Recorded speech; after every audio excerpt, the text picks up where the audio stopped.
Hallo ihr Lieben und herzlich willkommen zu einem neuen Video auf meinem YouTube-Kanal.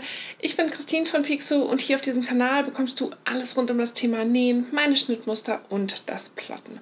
Im heutigen Video geht es weiter mit unserer Serie über Reißverschlüsse. Wenn du die ersten 3 Videos zu dem Thema noch nicht gesehen hast, dann findest du sie hier oben hinter dem i. Dort kannst du einmal die Basics und den ersten sichtbaren Reißverschluss angucken und wie dieser genäht wird.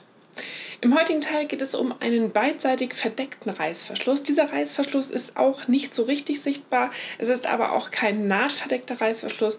Es wird hier mit einem ganz normalen Reißverschluss genäht. In der Regel kannst du einen Kunststoffreißverschluss, aber auch einen Metallreißverschluss verwenden. Das ist total egal. Das kommt immer so ein bisschen darauf an, welches Kleidungsstück du nutzt. Nähst du beispielsweise ein Kleid, rate ich dir zu einem Kunststoffreißverschluss. Wenn es ein etwas leichteres Kleid ist, ist es beispielsweise ein Kleid aus Jeansstoff, kannst du auch super gut einen Metallreißverschluss verwenden. Ja, wie bereits gesagt, findest du solche Reißverschlüsse an Kleidern, aber auch an Röcken und gelegentlich auch an Hosen. Bei meinem Schnittmuster für die Jeanshose Jean findest du ebenfalls so einen beidseitig verdeckten Reißverschluss. Und am Beispiel der Bilder aus der Videonähanleitung von dem Jeans-Schnittmuster Jean erkläre ich dir heute, wie du einen solchen Reißverschluss einnähen kannst. Die komplette Anleitung und das Schnittmuster für diese Jeanshose verlinke ich dir nochmal hier unten in der Infobox. Da kannst du dann nochmal komplett reinschauen, wie die ganze Hose genäht wird und vielleicht auch das Schnittmuster dazu kaufen, um eben deine eigene Jeanshose nähen zu können. Aber wie ein beidseitig verdeckter Reißverschluss jetzt genäht wird, zeige ich dir in den nachfolgenden Bildern Schritt für Schritt.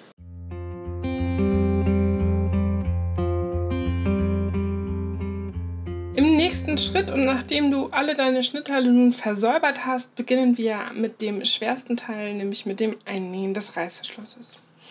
Du hast 2 Teile für dein unteres Taschenteil, einmal das Taschenteil 2 und das Taschenteil 3. Diese beiden Taschenteile zusammengelegt bilden einen Abnäher, der eben der Abnäher der vorderen Hose ist. Und zwar kommt in diesen Abnäher bzw. in diesen Schlitz später auf der einen Seite der Reißverschluss hinein. Das bedeutet, du hast jeweils ein Teil, das auf die rechte und ein Teil, das auf die linke Seite muss. Und auf der einen Seite muss hier eben noch der Reißverschluss dazwischen. Wenn du von vorne auf die Hose rauf guckst, soll der Reißverschluss in die rechte Seite. Das ist später deine linke Hosentasche. Du kannst die beiden Teile für die rechte Hosentasche, beziehungsweise in dem Fall siehst du hier das linke Teil, schon zusammennähen. Achte jetzt dabei darauf, dass der Knips ganz genau auf den anderen Knips trifft. Stecke dir anschließend die Teile mit Nadeln zusammen.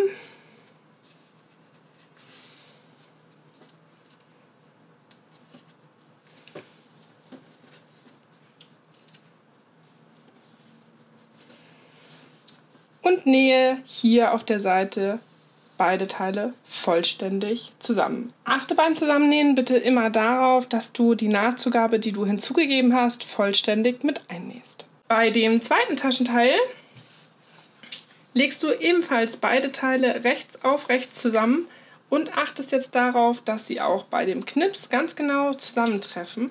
Setze dir anschließend hier eine Nadel da, wo der Knips ist.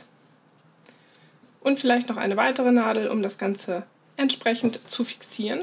Und nähe anschließend vom unteren Teil bis zu dem Knips dieses Taschenteil zusammen. Nachdem du jetzt diese beiden Nähte genäht hast, auf der linken Seite siehst du hier eine durchgenähte Naht, auf der rechten Seite nur bis zum Knips genähte Naht, geht es an das Bügeleisen. Das ist ganz, ganz wichtig, dass du wirklich hier nach jedem Nähschritt die Nahtzugabe immer schön auseinander bügelst, beziehungsweise nachher bei den Kappnähten die Sachen auch wirklich umbügelst.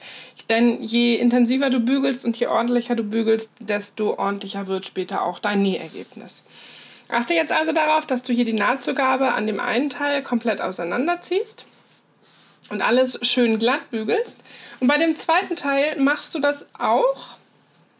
Allerdings hast du ja nur unten die Naht, bügelst die also schön auseinander und achtest jetzt hier oben darauf, dass du die Nahtzugabe der offenen Kante ebenfalls schön umbügelst, dass du hier oben ebenso eine Bruchkante hast, wo eben die Naht noch offen ist. Nachdem du jetzt beide Taschenseiten zusammengenäht hast, die eine halt nur halb, die andere vollständig und das Ganze jetzt schön auseinander gebügelt hat, geht es damit weiter, dass du den Reißverschluss einnähst. Der Reißverschluss kommt jetzt hier in diese Aussparung mit hinein. Bedeutet, er soll später nicht sichtbar sein und muss jetzt entsprechend hier in die Lücke eingesetzt werden. Ganz, ganz wichtig ist, dass die Bruchkante genau auf der Mitte des Reißverschlusses liegt, wenn du später alles zusammengesteckt hast und diese Bruchkante eben ganz genau im Anschluss an die andere Bruchkante liegt. Du steckst jetzt also den Reißverschluss ein und zwar so, dass du oben etwas Platz lässt. Wir lassen den Reißverschluss in diesem ersten Schritt jetzt nochmal geschlossen und stecken ihn hier in die Tasche ein. Lässt ungefähr 1,5 cm oben frei,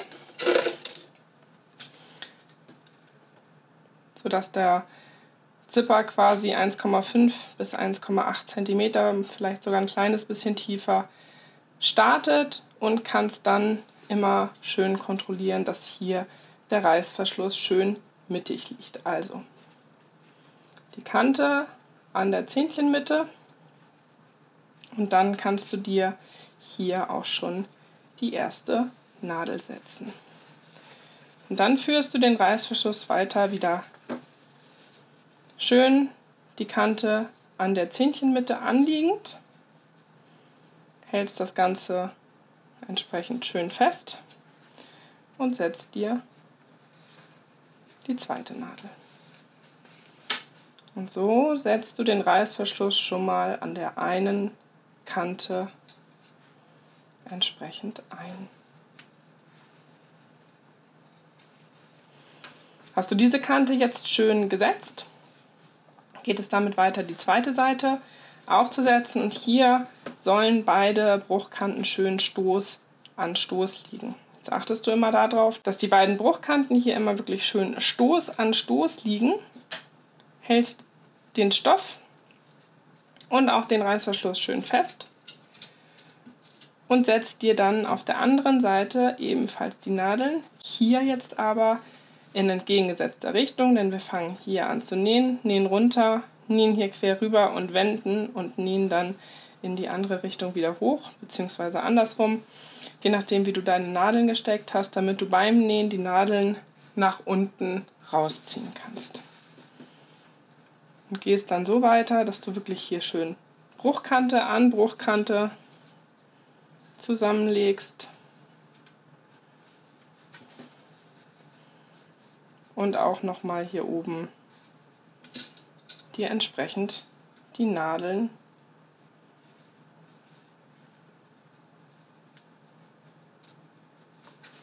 so einsetzt, dass der ganze Reißverschluss quasi verdeckt ist.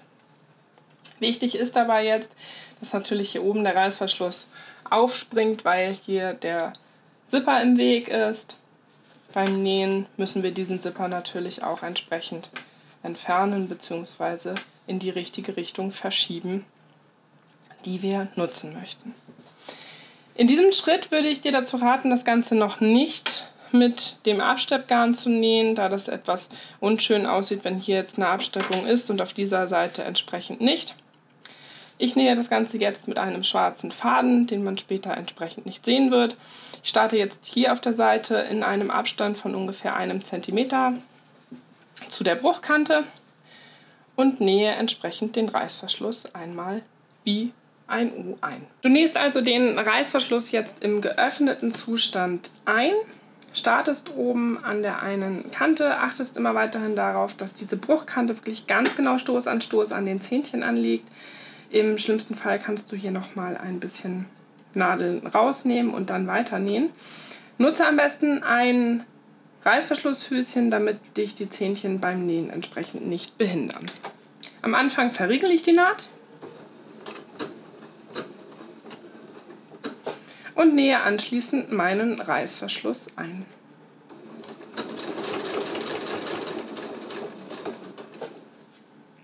Lass dich davon nicht beirren, dass der Reißverschluss den Stoff jetzt entsprechend nach unten drückt.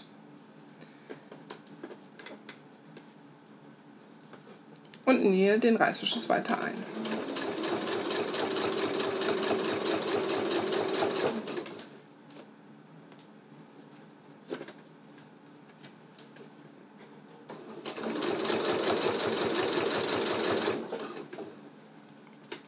Wenn du ungefähr auf der Hälfte angekommen bist, dann kannst du den Reißverschluss wieder schließen.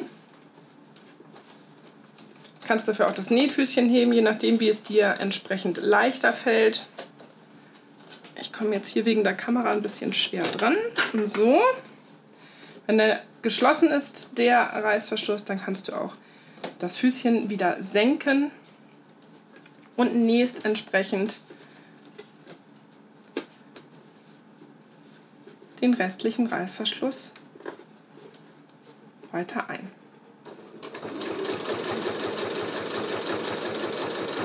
Achte so ein bisschen darauf, wo ungefähr dein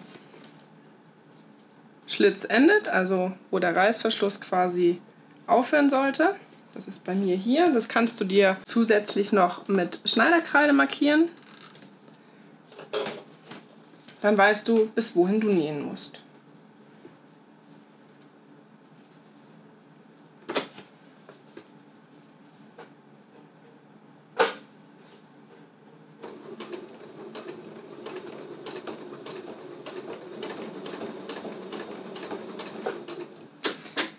Da ich jetzt einen Reißverschluss mit Metallzähnchen habe, nähe ich nicht diese Quernaht, da ich mir meine Nähnadel nicht kaputt machen möchte. Ich verriegel jetzt also hier unten die Naht.